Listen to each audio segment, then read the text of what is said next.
students, I am Yogi Dharmesh, and now I am going to discuss some of the important and top MCQs from history section. Now in today's session I will be discussing 50 MCQs, and those MCQs are going to be very important for you all for your CBSE board exams. So please don't ignore these MCQs, don't miss these MCQs, go through all the questions और बिना किसी समय गंवाए हुए मैं तुरंत इस video को स्टार्ट करूंगा और डायरेक्टली मैं आंसर आपको दूंगा इस क्वेश्चंस का। मैं बिल्कुल डिले नहीं करूंगा क्योंकि मुझे पता है कि आप सभी लगे होंगे एग्जामिनेशंस में, एग्ज़ाम में प्रिपरेशन करने में, और ये MCQs बस आपके लिए, आपके रिवीजन के लिए है।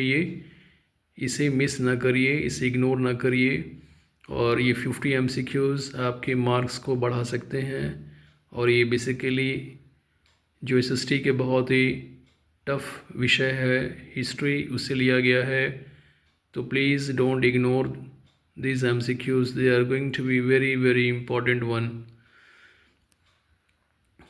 So the first question is, who was Frederick Sorio? Who was Frederick Sorio? मैं आंसर बिना ऑप्शंस पढ़े हुए बताऊंगा आपको, क्योंकि मुझे पता है बहुत कम समय ही बचा हुआ है आपके एग्ज़ाम्स होने में।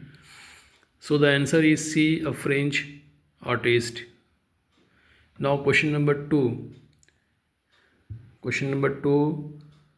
Which of the following is not true with the reference to Napoleon? कौन सा कथन सही नहीं है with reference to Napoleon? तो ये चूँकि लंबा सेंटेंस है इसलिए मुझे पढ़ना पड़ेगा ये। A, he introduced Napoleonic Code, बिल्कुल सही स्टेटमेंट है। B, he promoted democracy in France. No, this statement is wrong. Napoleon ने कभी डेमोक्रेसी प्रमोट नहीं किया था, बल्कि वो डिस्ट्रॉय किया था फ्रांस में।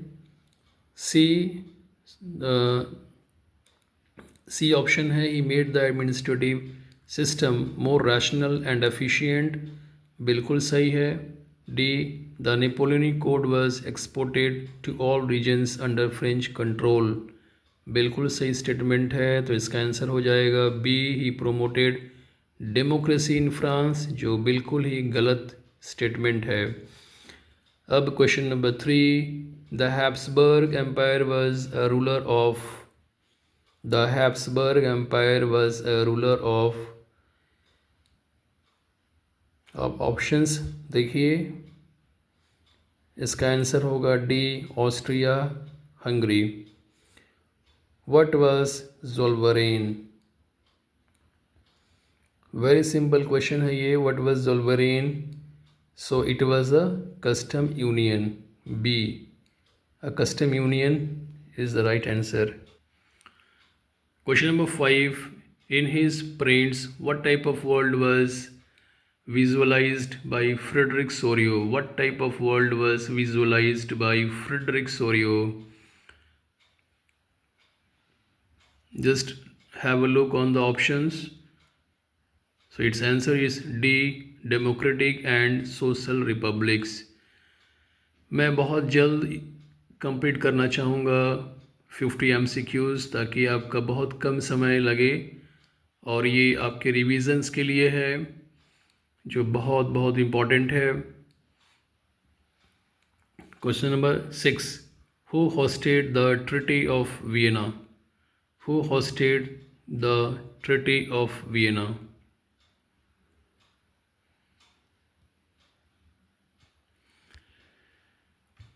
The right answer is C, Metternich. What does La Patrie mean? Question number 7, what does La Patrie mean? The right answer is B, the fatherland. Now question number 8, Utopian society stands for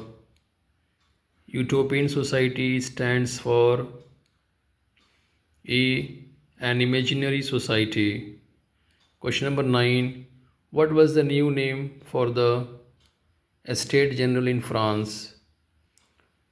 What was the new name for the Estate General in France? The right answer is C. National Assembly. Question number 10. How did Metternich describe about Mazzini?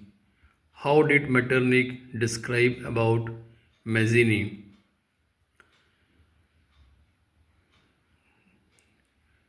चूँकि थोड़ा सा लंबा options है तो मुझे पढ़ना पड़ेगा ये. A. The most dangerous enemy of Europe. B. The most dangerous enemy of Italy. C. The most dangerous enemy of Germany. या D. The most dangerous enemy of our social order. The right answer is D. The most dangerous enemy of our social order. Now question number 11. Who formed Young Italy and Young Europe for the unification of his country? Who formed Young Italy and Young Europe for the unification of his nation? It should be nation. It is B. Giuseppe Mazzini. The right answer is B. Giuseppe Mazzini. Now question number 12. When did Napoleon establish civil code? When did Napoleon establish civil code? Very simple question. So its answer is going to be B. 1804. Question number 13. The German word Das Volk means what? The German word Das Volk means what? So the right answer is A. Common people. Now question number 14.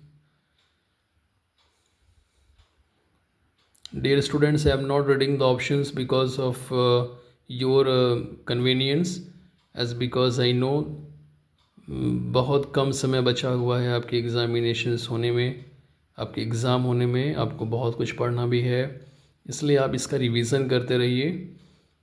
मैं सिर्फ आपको answers बता रहा हूँ. In a revolutionary France who were given right to vote? Question number 14. In a revolutionary France, who were given right to vote?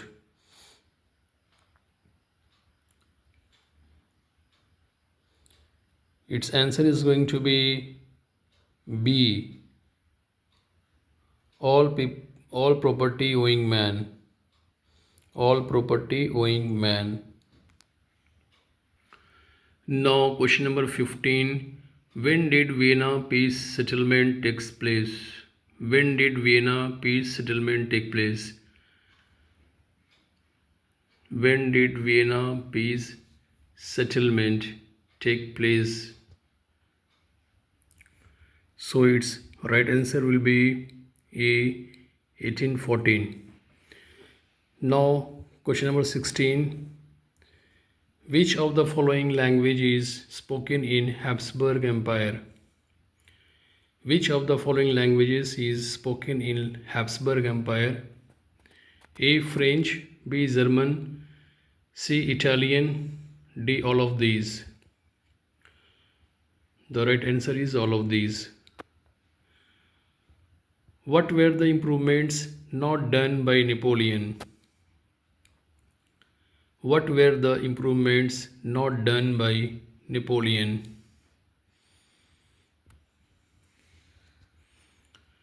ये बहुत लंबा statements है तो मुझे ये पढ़ना होगा. A. Simplification of administrative divisions in Dutch Republic, Switzerland, Italy and Germany. B. Introduction of feudal system in Dutch Republic, Switzerland, Italy and Germany.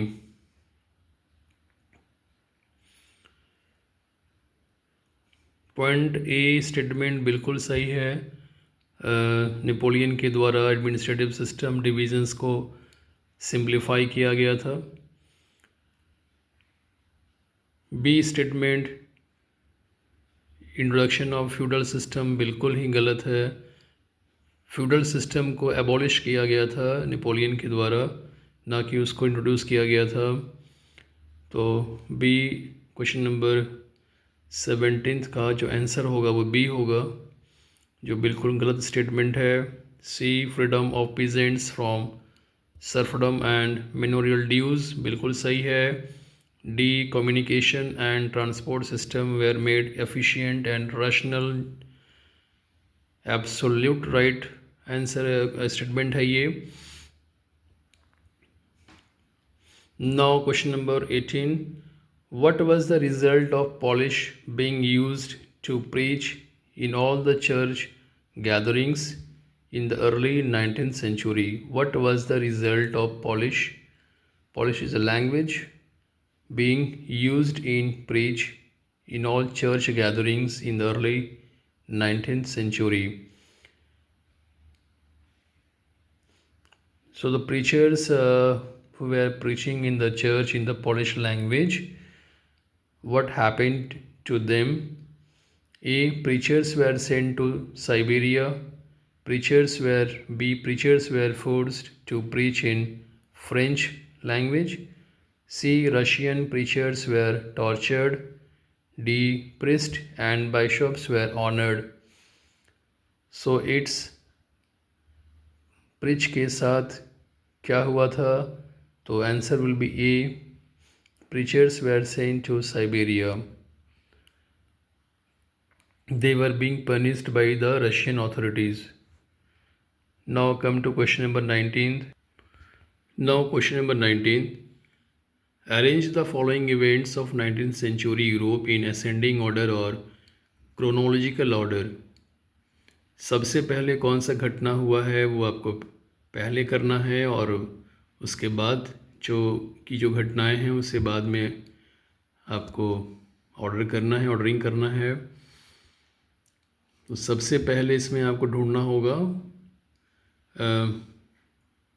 A, beginning of Greek struggle for independence, defeat of Napoleon in Waterloo, Vienna peace settlement, and Zollverein was formed.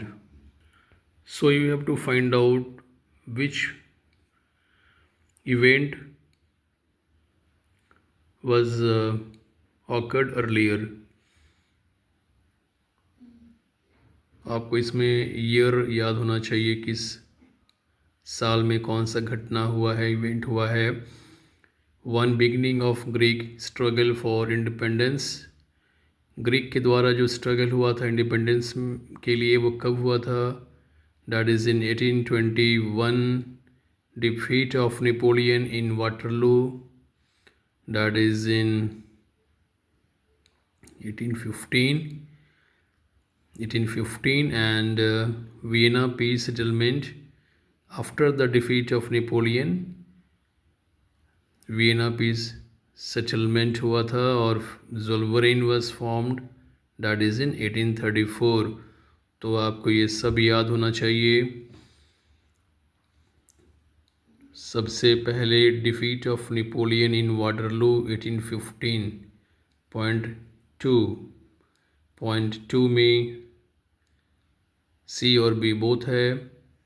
फिर देखते हैं Vienna peace settlement 2-3 दोनों options में है।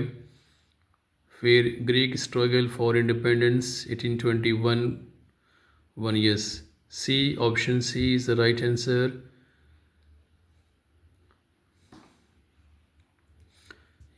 One question which we have discussed earlier, that is Vienna peace settlement. Actually it has taken place in 1815. आप उस answers को correct कर लीजिएगा। 1815 राइट आंसर होगा। 1814 से वो जो प्रक्रिया है वो स्टार्ट हो गई थी, लेकिन 1815 में वो वियना पीस सेटलमेंट हुआ है, तो उसे आप जाके करेक्शन कर लीजिएगा। उसके बाद question number 20, custom union was formed by the initiative of, custom union was formed by the initiative of,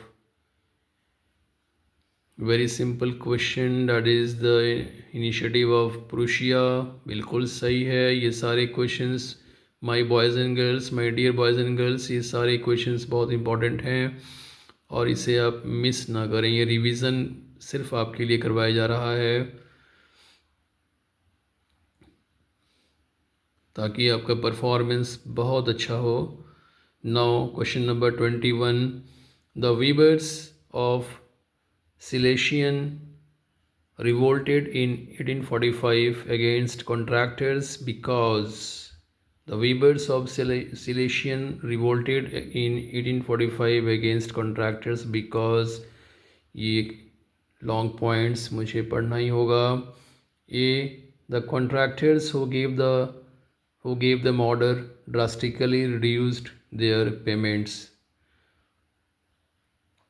contractors के द्वारा उनका पेमेंट कम कर दिया गया, बिल्कुल सही है।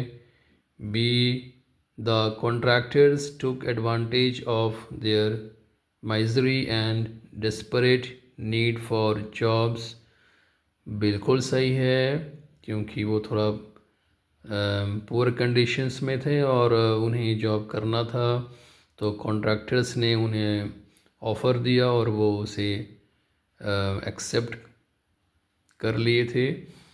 बोथ ए एंड बी बिल्कुल सही है, इसका answer both A and B होगा। Now the next question is question number 22। Now question number 21, who collected fund for the Greek independence struggle? Who collected fund for the Greek independence struggle? किसने fund collection किया था during the Greek independence struggle? So the answer is C, Lord Byron. Now question number 23, the journalist who described the events in Silesian village. The journalist who described the events in Silesian village. The answer is C, William Olff. Question number 24, who made folk dances like the Polonaise and Mazurka into nationalist symbols? Who made folk dances like the Polonaise and Mazurka into nationalist symbols? So its answer is going to be D, Karol Kurpinski.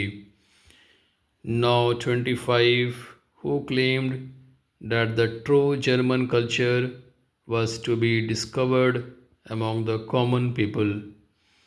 The true German culture was to be discovered among the common people. Its right answer is going to be D, Johann Gottfried. So Johann Gottfried is the right answer for question number 25. Now question number 26, who believed that God had intended nations to be the natural units of mankind? Who believed that God had intended nations to be the natural units of mankind? So its answer is going to be Mazzini, C. C is the right answer. Now question number 27, Greece was made an independent nation by the Greece was made an independent nation by the, so its answer is going to be C, Treaty of Constantinople in 1832. Now question number 28, Romanticism refers to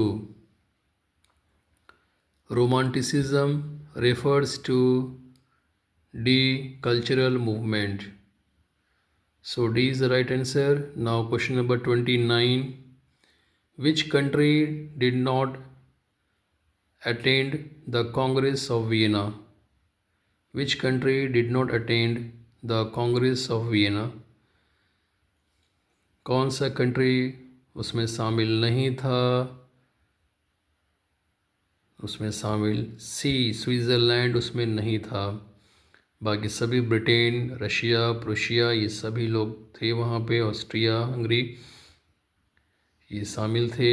फिर question number 30, the meaning of the German word Volksgeist was the Volksgeist, the meaning of this word is A spirit of the language, B spirit of the nation, C spirit of the religion या D spirit of the revolution.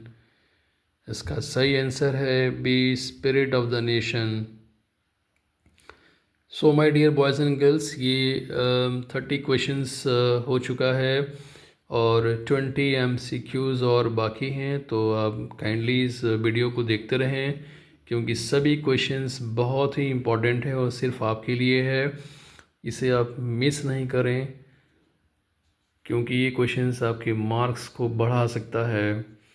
ये आपको revision, ये आपके revision के लिए बहुत ही महत्वपूर्ण session चल रहा है। इसे पूरा आप देखिए। 30 MCQs हमारे rise of nationalism in Europe से था और बाकी क्वेश्चंस, बाकी जो चैप्टर्स हैं हिस्ट्री के, वहाँ से हमने लिए हैं जो बहुत ही इम्पोर्टेंट हैं। Now question number 31, the first Satyagraha started by Mahatma Gandhi from, very important one, the first satyagraha started by Mahatma Gandhi from D. Champaran. Champaran was the first satyagraha. Now, if the question will ask that first satyagraha in India, then the answer will be Champaran. And मैं इसमें India mention नहीं किया हूँ, लेकिन India इसमें mention करना चाहिए था, तो आंसर होगा चंपारण। नहीं तो अगर मेंशन नहीं है तो सबसे पहले महात्मा गांधी जी ने साउथ अफ्रीका में स्टार्ट किया था सत्याग्रह। तो आपको वो ध्यान रखना होगा ऑप्शंस। अगर साउथ अफ्रीका है तो वहाँ आप ऑप्शंस दे सकते हैं, वहाँ ऑप्शंस में साउथ अफ्रीका ही होगा। When did the question number 32, when did the non-cooperation Khilafat movement begin in, non cooperation Khilafat movement कब स्टार्ट हुआ था? बहुत सिंपल क्वेश्चन है ये, that is in B 1921। Now question number 33, Jallianwala Bagh massacre took place in the year, so its answer is going to be C 1919। आपको वो date और वो मंथ भी याद करना होगा, 13 अप्रैल 1919। Now question number 34, who ordered an open fire on peaceful demonstration at Jallianwala Bagh in Amritsar? किसने order किया था to open fire? Is it Lord Irwin or General Dyer, Lord Simon or Major Dyer? So its answer is going to be B, General Dyer. Now question number 35, which of the following was the reason for calling of the non-cooperation movement by Gandhi जी? क्या वजह थी non cooperation movement को बंद करने की? ये बहुत important question है ये।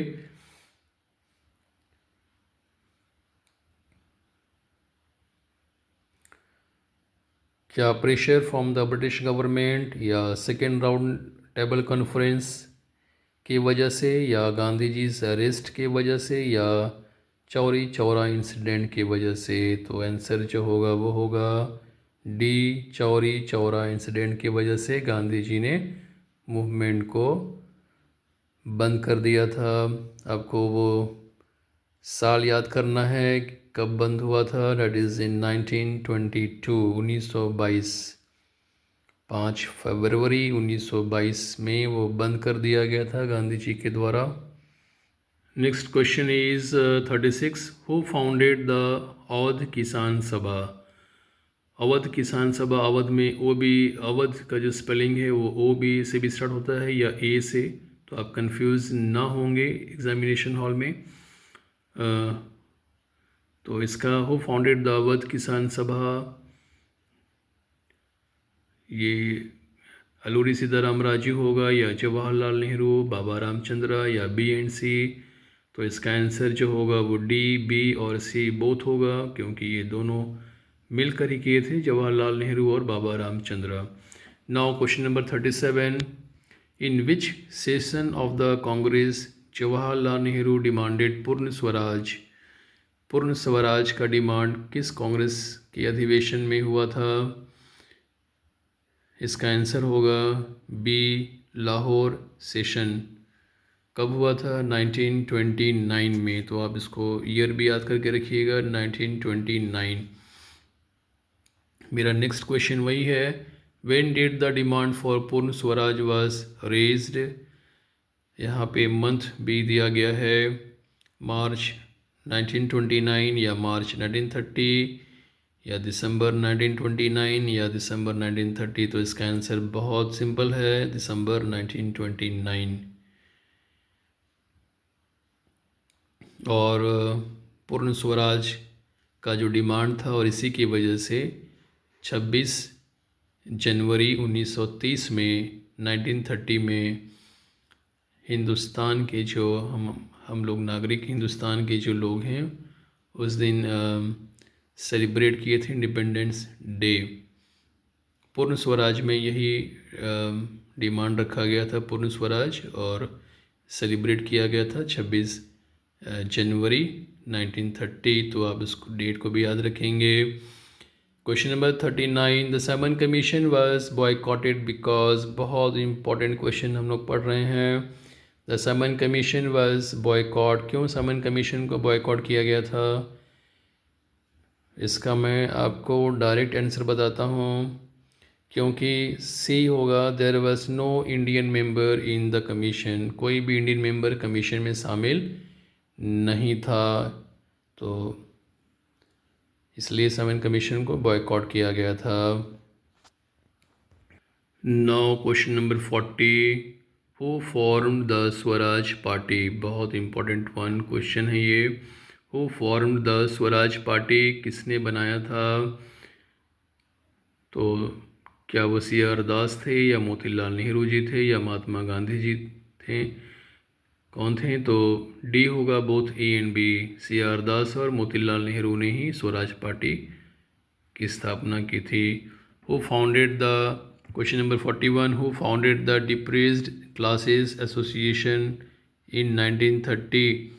किसने स्टार्ट किया था डिप्रेस्ड क्लासेस एसोसिएशन 1930? ये the right answer is C, doctor B R Ambedkar. बहुत इंपॉर्टेंट क्वेश्चन हम डिस्कस कर रहे हैं, इसे आप लोग जो है देखते रहिए, रिवाइज करते रहिए। Question number 42, when did the famous salt march started from Sabarmati Ashram. Salt मार्च को डांडी मार्च भी कहते हैं। कब स्टार्ट हुआ था और कितने माइल्स चला गया था, कितने माइल्स पैदल चले थे? तो 240 माइल्स इसमें चला गया था और पैदल। और ये स्टार्ट हुआ था, कब स्टार्ट हुआ था ये स्टार्ट हुआ था बी 12 मार्च 1930, 1930 को। 12 मार्च 1930 को ये स्टार्ट हुआ था।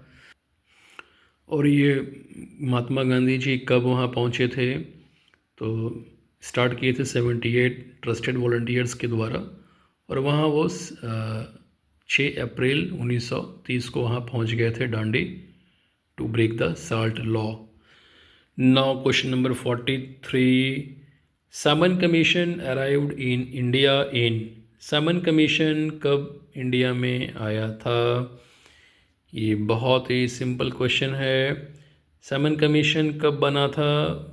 बना था 1927 में, और इंडिया में आया था 1928 में। तो आंसर ए 1928 बिल्कुल सही है।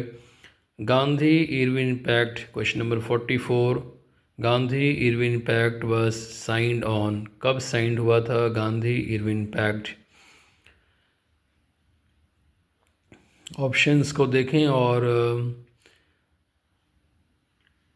राइट आंसर, इसको आप देखिए कौन सा राइट आंसर होगा। इसका आंसर होगा B, 5 March 1931। 5 March 1931 is the right answer. Now question number 45. El Dorado was the fabled city of. El Dorado was the fabled city of. Is it silver or gold, copper or iron? So El Dorado was the fabled city of gold. So B is the right answer. Now question number 46. America's original inhabitants had no immunity against which disease that came from Europe? So America original inhabitants had no immune system, had no immunity against which disease? So the right answer will be C, smallpox. Now question number 47. What strategy was applied by Portuguese and Spain to win over Americans? What strategy was applied by Portuguese and Spain to win over Americans? So the right answer is it by divide and rule policy, or B by war, or C by creating economic dependency, or D by the germs of disease, by using the germs of disease? So the right answer is D, by using the germs of disease. Now question number 48. Who was the editor of Bengal Gazette, a weekly magazine? Who was the editor of Bengal Gazette? So it was A, James Augustus Hickey is the right answer. A is the right answer. Now question number 49. Who has written a book on the caste system, Ghulam Giri? So Ghulam Giri was the book of A, Mahatma Gandhi, B, B.R. Ambedkar, or C, Binoba Bhave, or D, Jyotiba Phule. It was a very, very famous book written by D, Jyotiba Phule on the caste system. Now the last question is question number 50. Which was the oldest Japanese book? Which was the oldest Japanese book? Yeah, it is the Diamond Sutra was the oldest Japanese book. So A is the right answer. So my dear students, my dear boys and girls, these questions are very, very important. So go it twice or thrice times, and these questions are very effective because they are being prepared by me after thorough research and analysis. So I wish all of you to please go through these questions either twice or thrice. और ये questions आपके marks को निश्चित रूप से बढ़ाएंगे, और ये क्वेश्चंस आपको आपके एग्ज़ाम्स में ज़रूर ही दिखेंगे, और ये हिस्ट्री के एमसीक्यूज़ हैं जो बहुत इम्पॉर्टेंट हैं. So thank you for watching my video boys and girls. और अगर आपको मेरा वीडियो बहुत अच्छा लगा हो, क्वेश्चंस काफ़ी अच्छे लगे हों, और बहुत सारे हमारे क्वेश्चंस एमसीक्यूज़ और बहुत इम्पोर्टेंट क्वेश्चंस आपके लिए हमने प्लेलिस्ट में डाल दिया है, उसे आप जाके देख सकते हैं, जो बहुत ही इम्पोर्टेंट हैं आपके सीबीएसई बोर्ड एग्ज़ाम्स के लिए, 2025 एग्ज़ाम्स के लिए बहुत ही इम्पोर्टेंट हैं. तो काइंडली उसे जाके आप देख सकते हैं. और अगर आपको ये वीडियो काफ़ी अच्छा लगा हो तो इसे लाइक और शेयर करें, और मेरे चैनल को आप सब्सक्राइब कर दें, ताकि जो भी नोटिफिकेशन होगा, जो भी अपडेट होगा, आपको सबसे पहले आपको मिलेगा. Okay boys and girls, thanks a lot. Thank you.